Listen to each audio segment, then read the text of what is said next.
الله والله أكبر الله أكبر ولله الحمد.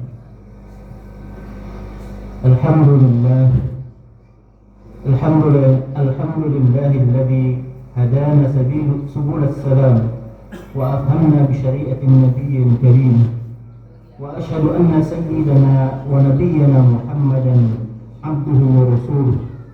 اللهم صل وسلم وبارك على سيدنا محمد وعلى آله وأصحابه والتابعين بإحسان إلى يوم الدين، أما بعد. فيا أيها الناس، أوصيكم ونفسي بتقوى الله، فقد فاز المتقون. قال الله تعالى في كتابه الكريم: أعوذ بالله من الشيطان الرجيم، بسم الله الرحمن الرحيم. يا أيها الذين آمنوا اتقوا الله وقولوا قولا سديدا يصلح لكم أعمالكم ويغفر لكم ذنوبكم ومن يطع الله ورسوله فقد فاز فوزا عظيما.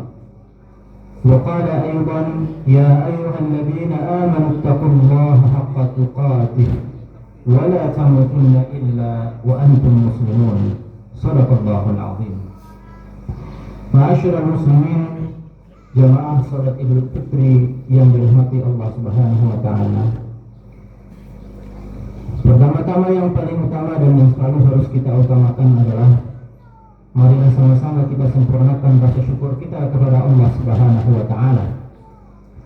Karena Allah Subhanahu wa taala masih memberikan kita banyak sekali kenikmatan. Di antara nikmat yang banyak itu,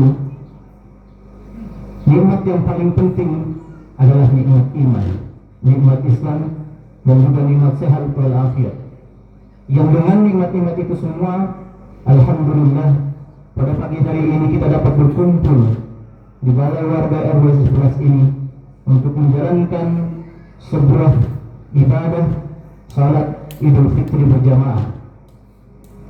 Dan tak lupa pula salawat dan salam marilah sama-sama kita terus melimpahkan kepada kedua hasanah kita, kepada suri tauladan kita Rasulullah Muhammad sallallahu alaihi wasallam, kepada keluarganya, kepada para sahabatnya, dan kita selaku umat yang insyaallah senantiasa berusaha untuk istiqamah berada di jalan Allah Subhanahu wa taala dengan menjalankan segala perintahnya dan menjauhi segala apa yang Allah telah larang untuk umatnya. Selanjutnya, melalui mimbar yang mulia ini, khatib mengajak kepada diri khatib sendiri dan juga kepada para jamaah sekalian, marilah sama-sama untuk tetap istiqomah, untuk terus istiqomah berada di jalan Allah Subhanahu wa taala dengan menjalankan ibadah dan meningkatkan keimanan dan juga ketakwaan kepada Allah Subhanahu wa taala, serta menjauhi segala apa yang telah Allah larang kepada kita. Ma'asyiral muslimin, jamaah salat Idul Fitri yang berbahagia. Pada pagi hari ini kita berkumpul dalam suasana kebahagiaan, atau yang kita kenal juga dengan hari kemenangan. Kemenangan atas apa? Tentunya kemenangan kita dalam mengendalikan hawa nafsu kita selama sebulan penuh di bulan suci Ramadan. Dan pada hari ini adalah hari pertama di bulan Syawal yang merupakan tanda berakhirnya bulan suci Ramadan. Selain itu pula, selain dengan hari kemenangan, kita juga mengenal bahwa hari ini juga disebut sebagai hari Idul Fitri. Hari ketika semua umat Islam di seluruh dunia bertakbir memuji kebesaran Allah Subhanahu wa taala dan merayakan selesainya perjalanan panjang ibadah di bulan suci Ramadan. Semoga Allah Subhanahu wa taala menerima segala ibadah kita selama di bulan suci Ramadan, baik itu puasa kita, baik itu kemudian tilawah kita, baik itu qiyam kita di malam-malam bulan suci Ramadan, baik itu salat-salat sunnah kita, baik itu sedekah kita, dan ibadah-ibadah lainnya yang mungkin kita tidak sadari bahwa itu adalah sebuah ibadah, padahal kita niatkan itu adalah sebagai bagian daripada ibadah kita kepada Allah Subhanahu wa ta'ala. Namun di tengah kebahagiaan ini, saya kira ada satu hal penting yang layak untuk kita renungkan bersama. Hari ini benar bahwa Ramadan telah usai. Ramadan telah berlalu. Tetapi kemudian yang menjadi sebuah pertanyaan penting bagi kita, yang patut kita renungi adalah, apakah kemudian hal-hal yang telah kita latih selama di bulan suci Ramadan kemarin, atau yang kemudian kita sebut sebagai sebuah perwujudan takwa kita kepada Allah Subhanahu wa taala, apakah akan tetap kita jalankan di bulan-bulan selanjutnya, ataukah kemudian kita tinggalkan, kemudian kita kembali kepada settingan awal kita sebelum kita memasuki bulan suci Ramadan? Ini merupakan sebuah pertanyaan yang penting, karena kalau kita memaknainya bahwa Idul Fitri itu hanya sekedar selesai, seremonial selesai daripada ibadah Ramadan, maka mungkin kita akan tidak melakukan lagi ibadah-ibadah atau kebiasaan-kebiasaan baik yang telah kita bangun selama bulan suci Ramadan. Atau bahkan kita mungkin tidak memahami apa sebenarnya esensi kenapa Allah Subhanahu wa taala kutiba alaikumus shiyam, kata Allah Subhanahu wa taala di dalam surat Al-Baqarah, yang kemudian kita diwajibkan oleh Allah Subhanahu wa taala menjalankan ibadah puasa. Ma'asyiral muslimin rahimakumullah, Allah Subhanahu wa taala sebagaimana yang kemudian kita sudah hafal semua telah berfirman di dalam Al-Qur'anul Karim, A'udzu billahi minasyaitonir rajim. Bismillahirrahmanirrahim. Ya ayyuhalladzina amanu kutiba 'alaikumus shiyam kama kutiba 'alal ladzina min qablikum la'allakum tattaqun. Shadaqallahul 'azim. Dari ayat ini, Bapak dan Ibu sekalian, jemaah yang dirahmati Allah, kita tahu bahwa ujung daripada ibadah Ramadan adalah membentuk pribadi-pribadi yang bertakwa kepada Allah Subhanahu wa taala. Kita mungkin sudah memahami bahwa makna takwa itu adalah menjalankan segala perintah dan menjauhi segala larangannya. Dan itu benar kita lakukan selama 30 hari kita menjalankan ibadah di bulan suci Ramadan kemarin. Kita telah menjalankan segala apa yang Allah perintahkan kepada kita untuk kita lakukan, dari mulai puasa, tilawah, qiyam, ya. Karena ada Rasulullah SAW memberikan sebuah sabdanya, "Man shama Ramadhana imanan wa ihtisaban," atau di dalam hadis yang lain juga dikatakan, "Man shama Ramadhana imanan wa ihtisaban, ghufira lahu ma taqaddama min dhanbihi." Dua hadis ini sebenarnya Rasulullah SAW ingin menegaskan kepada kita bahwa kita harus menjalankan, atau kita dianjurkan untuk menjalankan itu, menjalankan ibadah puasa, kemudian menghidupkan malam-malam di bulan suci Ramadan sebagai sarana apa? Sarana untuk melatih diri kita. Kalau dikatakan makna takwa tadi adalah menjalankan perintah dan menjauhi segala larangannya, maka sebenarnya esensi daripada takwa itu nantinya adalah bagaimana kemudian kita mampu istiqamah menjalankan perintah-perintah Allah Subhanahu wa taala, dan bukan karena suasana yang kemudian membentuk kita menjadikan kita kemudian menjalankan ibadah tersebut. Selain itu juga kemudian takwa bisa kita maknai sebagai sebuah kemampuan kita untuk menahan atau mengendalikan diri dari perbuatan-perbuatan yang Allah telah larang kita untuk melakukannya.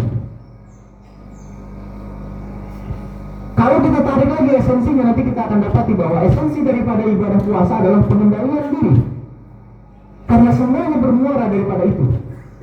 Di dalam diri manusia paling tidak ada 3 aspek yang paling penting, ya. Ada akliyah, akal kita, kemudian jasmani kita, dan rohani kita. Dan yang paling penting dari 3 aspek ini sebenarnya adalah ruhiyah kita, atau ruh kita. Karena dari ruh itulah kemudian muncul tindakan-tindakan atau semangat-semangat yang kemudian tidak kita dapati dengan hanya mengandalkan kekuatan pikiran atau bahkan kekuatan fisik jasmani semata. Maka kita lihat, kalau kita lihat di Palestina sana misalkan, mungkin kita pernah menyaksikan sebuah foto atau video, ada orang yang hanya kakinya satu tapi mereka masih berdiri tegak untuk membela tanah airnya. Dari mana kekuatan itu datang? Padahal fisiknya sudah berkurang kemampuannya. Tidak lain itu adalah bersumber daripada ruhiyahnya yang kuat. Itulah yang kemudian Allah Subhanahu wa taala ingin kuatkan kepada kita, bahwa ada kekuatan yang lebih penting daripada itu, yaitu ruhiyah kita. Ma'asyiral muslimin, jemaah yang dirahmati Allah Subhanahu wa taala. Jadi kalau kita lihat Ramadan kemarin selama 1 bulan penuh kita menjalankan banyak sekali ibadah dengan banyak sekali nilai yang kemudian bisa kita petik dari sana, nilai konsistensi, ya, nilai kejujuran, nilai sosial, nilai pendidikan dan lain sebagainya. Maka sebenarnya kalau kita tarik benang merah lagi dari sana, kita akan dapati bahwasanya ibadah di bulan suci Ramadan itu merupakan sebuah proses pendidikan bagi kita. Untuk apa? Untuk kembali kepada settingan dasar manusia ketika kita dilahirkan. Makanya kemudian ketika kita merayakan hari Idul Fitri, kita kembali kepada status di mana fitrah gitu ya, pada fitri gitu. Walaupun ada makna lain daripada fitri, yaitu perayaan untuk makan kembali karena tidak berpuasa lagi gitu ya. Tapi pada hakikatnya kita bisa lihat bahwa settingan dasar manusia itu kullu mauludin yuladu alal fitrah. Setiap bayi yang dilahirkan itu dilahirkan dalam kondisi fitrahnya. Kalau di dalam HP mungkin dalam bentuk settingan factory resetnya gitu ya. Oleh karena itu hadirin yang dirahmati Allah, maka kalau kita renungkan, inilah makna takwa sebenarnya. Jadi kalau kita perlu renungkan kembali setelah sebulan lamanya kemudian kita menjalankan ibadah di bulan suci Ramadan, perlu kita renungkan apakah kemudian ibadah yang kita lakukan itu motivasinya adalah berasal dari lingkungan yang ada. Lingkungan itu dalam arti kata begini Bapak dan Ibu sekalian. Ketika kita kemudian di bulan suci Ramadan, kalau kita flashback kembali ke belakang, kita akan dapati kadang-kadang kita termotivasi untuk datang ke masjid itu karena banyaknya jamaah yang datang ke masjid. Atau kemudian kita termotivasi untuk tilawatul Quran atau membaca Al-Quran karena memang banyak jamaah yang kemudian tilawah Al-Quran. Itu suasana artinya. Ya. Suasana yang membentuk akhirnya apa? Kita melakukan hal yang sama dengan orang-orang yang telah lakukan. Kalau kemudian ibadah yang kita lakukan selama 30 hari hanya atau kemudian bersandar pada motivasi yang seperti itu, maka ketahuilah Bapak dan Ibu sekalian bahwa motivasi seperti itu adalah motivasi yang sangat lemah sebenarnya. Karena apa? Sekarang kita di Idul Fitri, justru pertaruhannya kita kembali kepada suasana yang berbeda dengan suasana Ramadan. Betul bahwa di dalam Idul Fitri ini ada suasana makan, suasana ramah tamah, silaturahim dan lain sebagainya, tapi dia berbeda dengan Ramadan suasananya. Nah kalau kemudian kita hanya mengandalkan suasana, maka boleh jadi nanti ibadah yang kemudian sudah kita bangun, kebiasaan-kebiasaan baik yang sudah kita bangun selama bulan suci Ramadan, yang sudah konsisten kita jalankan, boleh jadi itu kemudian menurut seiring dengan berjalannya waktu. Tapi saudara sekalian, kalau kemudian ibadah yang kita lakukan itu karena kesadaran pribadi kita bahwa kita memang membutuhkan Allah Subhanahu wa Ta'ala, bahwa kita kemudian memahami bahwa Ramadan itu adalah event atau momen bagi kita untuk memperbaiki diri, maka insya Allah ketika kita menjalankan 11 bulan lainnya setelah bulan Ramadan, maka resultnya atau hasilnya nanti kita akan dapati akan berbeda endurance-nya dibandingkan orang yang kemudian tadi motivasi ibadahnya hanya karena berdasarkan kepada suasana. Allahu Akbar, Allahu Akbar, Allahu Akbar. Ma'asyiral muslimin rahimakumullah. Sehingga dari sini, kalau kemudian kita bertanya-tanya, kalau begitu apa kemudian pentingnya takwa? Bapak dan Ibu sekalian, kalau kita sambungkan lagi dengan ayat selanjutnya, masih di dalam surat Al-Baqarah, ada satu ayat mengatakan wa tazawwadu fa inna khairaz zadi taqwa. Bahwa sebaik-baik bekal adalah bekal takwa. Apa maksud daripada bekal ini? Bapak Ibu sekalian, kehidupan kita, ketika kita menjalani kehidupan di muka bumi ini, pada hakikatnya adalah kita sedang mempersiapkan diri kita untuk menuju tujuan utama kita, yaitu akhirat. Dan untuk mencapai sana kita butuh bekal. Analoginya adalah kalau di bulan Ramadan atau di akhir Ramadan kita melihat banyak orang yang kemudian pergi mudik, kembali ke kampung halaman, katakanlah untuk bersilaturahim dengan orang tua, sanak saudara dan lain sebagainya. Coba perhatikan orang-orang yang mudik tersebut, pasti mereka mempersiapkan bekal. Kalau mereka menaiki misalkan mobil pribadi, kendaraan pribadi, kita bisa lihat persiapan untuk menuju kepada mudik itu, mereka mereparasi mobilnya. Mereka juga mempersiapkan di perjalanan mau bawa apa? Kalau misalkan macet, apa yang kemudian nanti mau dilakukan di dalam mobil? Dan seterusnya dan seterusnya dan seterusnya. Banyak sekali kemudian persiapan yang dilakukan. Begitu pula ketika kita ingin menuju kepada Allah Subhanahu wa Ta'ala, karena pada hakikatnya kita tidak hidup di dunia ini selama-lamanya. Ada satu titik nanti kita akan kembali kepada Allah Subhanahu wa Ta'ala. Maka untuk kembali kepada Allah Subhanahu wa Ta'ala tentu kita membutuhkan bekal. Dan kata Allah Subhanahu wa Ta'ala, sebaik-baik bekal adalah takwa kepada Allah Subhanahu wa Ta'ala. Itu sebaik-baik bekal kita. Bukan karena paras kita yang cantik ataupun yang ganteng dan menawan. Karena paras itu dia juga akan menurun seiring dengan berjalannya waktu. Bukan pula karena harta kita. Karena boleh jadi kita saat ini punya harta, boleh jadi beberapa saat kemudian harta kita habis. Dan begitu seterusnya. Maka ada satu penilaian yang kemudian Allah Subhanahu wa Ta'ala katakan, dan ini bisa dilakukan oleh siapapun, baik yang kaya maupun yang miskin, baik yang ganteng maupun yang kurang. Katakanlah seperti itu, yaitu sama-sama mengumpulkan amal ibadah kepada Allah Subhanahu wa Ta'ala. Itulah takwa. Itulah bekal yang paling penting bagi kita untuk perjalanan pulang kita kepada Allah Subhanahu wa Ta'ala.